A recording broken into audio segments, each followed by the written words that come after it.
Good afternoon, everybody. This is Pam, and I am now on my way home. Today I got a B12 shot, plus I got a flu shot. So I am ready for the winter, only if it would come. It is right now 77 degrees. Unbelievable in November. It's 2:21 p.m. I'm ready to go home. I picked up my husband from the airport. You know, people crack me up. They swear, you know, like they're doing you a favor, letting you do stuff for them. Like, really, you know.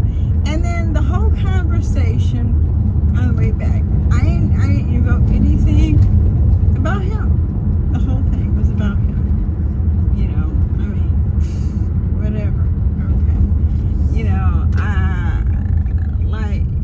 it cracks me up. It just cracks me up. The man cracks me up.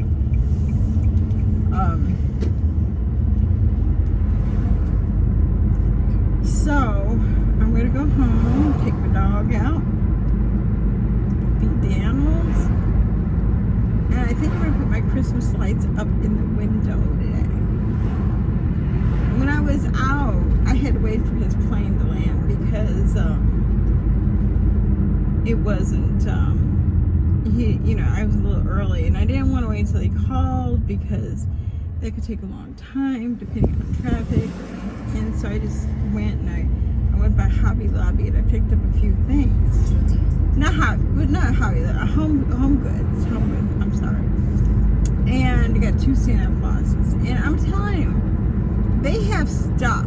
In Illinois has stuff that we don't have in Indiana. Now, maybe eventually we're going to get those items, but we don't have them yet, and they're nicer. It's a lot nicer. The only thing about shopping in Illinois opposed to Indiana, taxes are like high, okay? High. Indiana, our taxes are high, but they're not that high, no. So, you know, I shopped there for a while, and just, you know, took my time until I saw I was getting close to his plane landing. Then I thought to myself, I said, okay, you know what? It don't make sense for you to go. It don't make sense for you to go. How do I turn that off? Yeah, it don't make sense for you to go there right now because he won't be out. And, you know, you have to almost, with him, he thinks I should know these things, like where to park at, where to go to, where I'll be at. I'm like, excuse me, how would I know? How do I know? So anyways, I went around twice, and on the second time I found him. But I want to tell you, it's like a lack of self-confidence that sometimes I think, man, are you dumb or something? And then I think to myself, no, you have when I'm around him, sometimes I have a lack of self-confidence. And when I'm by myself or when I'm with other people, I have self-confidence. So there's the common denominator. When I'm with him, I feel a lack of self-confidence. I mean, you know, I help him, he helps me out. Okay, you know, I mean, there's certain things I won't do. And I mean, I'll let him, you know, I'll take him where he needs to. If he's visiting a family member, sure. I have no problem with that. But anything else, no. Because, you know, it's like, I don't like to drive to Chicago. Chicago is no joke. And I'm not the greatest in traffic. And, you know, it's an all-day endeavor. He's tired. I'm hungry and I'm tired. You know, like, well, what do you think I am? You know, chopped liver, you think this is my job? It was when I was married to you. I mean, I'm still legally married, but, you know, when we lived together, it was my job. It's not my job no more, you know. But I'll help you out because, you know, therefore you help me out on things. But, you know, I try to keep it as pleasant as possible, you know. Anyway, now back to the pleasantries. So So today, I never did get to 199.9 yet. I'm still haven't gotten there, and I'm probably like a few pounds away from the 199.9. But I know it's gonna happen, and I hope it happens before Thanksgiving, because if it does, I will probably be more diligent and not overeating or eating anything I shouldn't, because that's a number that's the number you want to see. Okay, that's not the number I'm ending at. No ma'am, but it's the number I wanted to see. I wanted to get under 200. And am I saying, oh, I want to be a nice thin 120 pounds? Never going to happen. I don't think I've been under 20 pounds since I was 6. But I don't weigh that much. When I was 6, I was skinny, to be honest with you. But I just want to be, I want to be healthy, and I want to feel good, and I want to,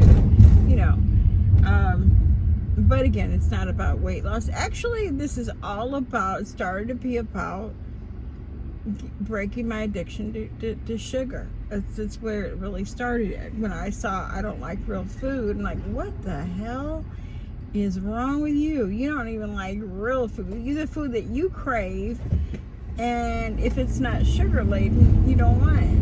And I notice, I know I still have an addiction to sugar. I know I do. I mean, shit. I crave it. I'm gonna keep it real. I mean, I don't like sit up here salivating or nothing like that. I don't go to the candy aisle and sniff the bars of candy or nothing like that. And I can pretty much say, okay, no. But it's like,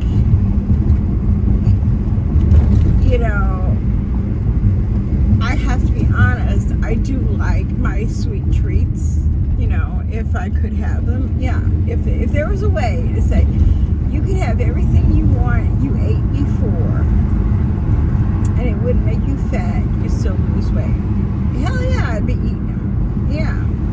But that's not reality, okay? And I'm not into this altered reality either, where, I can never eat anything again. That's an altered reality. It's not true. I've experienced both sides of weight loss surgery, so, I know the truth about weight loss surgery, and I know you can partake in things, and you can enjoy food, but you have to have a respect for the process of, the process of weight loss. You have to have a good respect for it. You have to say, okay, I'm not going to eat all, like, my favorite Little Debbie cakes. I'm not going to eat a whole box of Little Debbie cakes and not believe I'm not going to gain any weight. That's a lie. I'm not going to eat a piece of cake and then tomorrow have another piece of cake and believe that I'm not started going back to an addiction that I had before. Just like going to, you have to keep it, like, you have to, and you don't eat it all the time. But right now, that's not a choice. If I want something, I better find something keto friendly and pray that the package is true. And I do worry about that, because I've seen a whole bunch of, like lately, ads for, I guess because I look it up, I look up recipes and stuff for like these keto brownies and keto this and keto that, and I'm like, is it real? Is it really, really, really, really zero carbs, two net carbs? Is it real? I mean, I'm not that educated on this weight loss thing that I know for sure. I'm not saying I am 100% keto, because I don't think I am.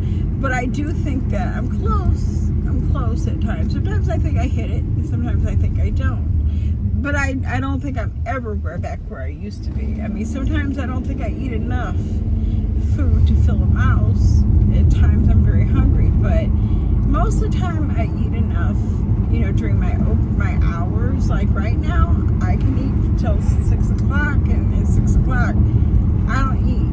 And when I do mess up and I eat at 6 o'clock, you're not going to have a weight loss the next day. And you don't have weight loss even if I don't eat at 6 o'clock the next day all the time. It doesn't always work like that. It just like sometimes it seems like the better I do, sometimes you'll see a pound or an ounce or 3 ounces gone. Yay, because it's a loss. But to me, like, I guess where inevitably I want to end up at, like, where my addiction to sugar is nil. Like, I don't think about it, because I do think about it. I mean, there's times when I sit up there like, man, wouldn't I like to have this, or man, wouldn't I like to have that. But again, I don't go to the store and peruse the sweet aisle or the candy aisle, the cookie or the cake aisle. I don't do that. I might look at stuff and think, okay, I remember how that tastes. Okay, so I go back in my memory bank, okay, pretend like you ate it. And now pretend like you didn't eat it and how much better you feel. Because really, that's the main thing. It's like, if you ate it, once you eat it, like, okay, and I guess you guys get the hint that my thing is cake, right? Cakes and things like that. When I used to eat them, and I was doing pretty good with my eating, I would notice that after I ate them, first of all, I would eat more because it starts that binging thing. But not only that, sugar makes you more hungry. So then you don't crave, like, nobody craves meatloaf. Nobody craves meatloaf with green beans. But if you're eating, like, crap food with crap ingredients, like McDonald's, per se, you might say, oh man, an hour and a half later, even though you had a Big Mac or what's these quarter pounder of cheese and fries, and you had a lot, which probably would fill me up to the top of my eyes. A couple hours later, maybe not even that long, you're hungry again. You're really hungry. You're like, damn, I'm hungry. So you really don't. I think that's why I think that bad foods, like, fast food, which isn't bad all the time. I'm not saying you can never have, a hamburger from McDonald's, or you can never have, I can't right now because it would take me off of where I'm going. But you have to realize that's not something that will sustain you. And not only will it not sustain you, it will open up a door for bad eating. And I really believe that. I really, truly believe that. Once that door is open, once you open that door, and maybe not the first time, no, maybe you could say, okay, no, I won't have it again. Maybe you won't. But when you start making excuses, well, today's just Tuesday, and I didn't really have anything good to eat, so I'll go here and I'll get like some, what are those things called? Taco Bell. I'll get some Taco Bell. Oh, today's Friday. We're going to have pizza. So I like the pizza. And, Sunday is my daughter's birthday, so I'll have birthday cake. And all of a sudden, for 3 to 4 days, you've eaten nothing but crap food. And you haven't said no to any of it. And just because you don't eat every bite of it doesn't mean that you're doing well. It doesn't. But it's, on occasion, it's okay, I guess, if that's what you want to do. But to do it every day, I think is just like you're setting yourself up for failure. And I've been down that road so many times before. When you're mad, you're hurt, your feelings are hurt or whatever. I used to run to get my little Debbie cakes. I'd go to Walgreens, or I'd go to a grocery store and pick up like 2 or 3 boxes of little Debbie cakes in assortment. I'd go get if this right now Christmas time when Christmas things are out, I would go get my candies that I like for Christmas, and I'd have them put in my drawer where I didn't see them, but I knew they were there, and I would go get a handful every 15, 20 minutes, and I just eat the whole damn thing until they were gone. Then I would wonder, well, what happened? Well, you know what happened. So, I have to remember these things. I guess when I'm with my husband, I'll be honest with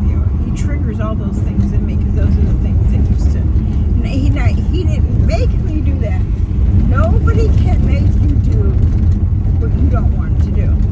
Not with your eating. Eating is the only thing in your life that really, and I really believe this, you have complete control of. I mean, okay, if you're a child, they put down the food in front of you. Okay, if they give you SpaghettiOs every day for breakfast, for dinner, and a peanut butter jelly sandwich, and some cupcakes or cookies or whatever crap that they left for you, then that's their parents' fault. But once you're an adult and you can make your own choices, and you start making choices because you're eating out of comforting yourself, your feelings, or whatever, then that's your decision. This person might be a deciding factor in your life that makes you do it. Then that's when you probably should figure that's the person I should stay so far away from, because nothing good's coming out of it. You know what I mean? There's nothing good gonna happen with that person, you know. And I know that's how I feel with my husband. I do I like him? He's all right. You know, am I in love with him? Probably not. But it's just, you know, we've been together for so long, and you know, if you know, when we have to be around each other, we're around each other. But when we don't have to, we're really not. And you know, I don't wish him any ill will. I wish him happiness and everything like that. But on the same regard, I wish me happiness too. And whatever way I have to find it, if it means not being around this person a lot, I get it. It's okay, because self-happiness is important, because, you know, somebody will tear you down, and not in the ways that you think. It's just little subtle things, little subtleties that will bring your spirit down. And yeah, you know, like somebody who doesn't respect women, who really has low regard for women, and then they will always say that little cutting thing, like, well, you know, you shouldn't probably be around that person. No, you probably shouldn't be. But I know people, they do, because they think that you can change them, or you're never going to change somebody. The only people who can change somebody is you can only change yourself. And usually, if you're around a narcissist finds they do nothing wrong, absolutely wrong, and the whole world is wrong. They're so misunderstood, and when they do something, it's a grand thing, because they're perfect, and the narcissist is perfect, and you are the screw up. And that's you know, and that could be for anybody, because they never take fault of anything. They will always point the finger at everybody but themselves. And am I a narcissist? I don't know. Maybe I am. I don't ever point fingers. I point back usually at myself. But on these deals, I don't think I am. But yeah, I have to always remember, you know, my ultimate goal right now, because I'm old enough now where I have to take care of me. I have to care about me. It doesn't matter if you or anybody cares about me. The only person who can properly care for me is me. Until I can no longer talk or walk or even write a note, I have to take care of me, because I'm the only one who knows what I need. And I mean, when you love somebody, you try to find out what they need. But when you love when the other people love themselves more than they love you, they don't care what you need. All they care is about what they need, and they want to be heard. So you let them talk. Just let them talk. Let them talk. Talk. And then you say, okay, they got them away from that. But yeah, it's, you know, people don't, you have to be careful of what you think, you know, is good, because sometimes it's better to just be alone than wish you were alone. you know, and I truly believe that. Well, you have a great day and take care, and I'll talk to you later. Bye-bye.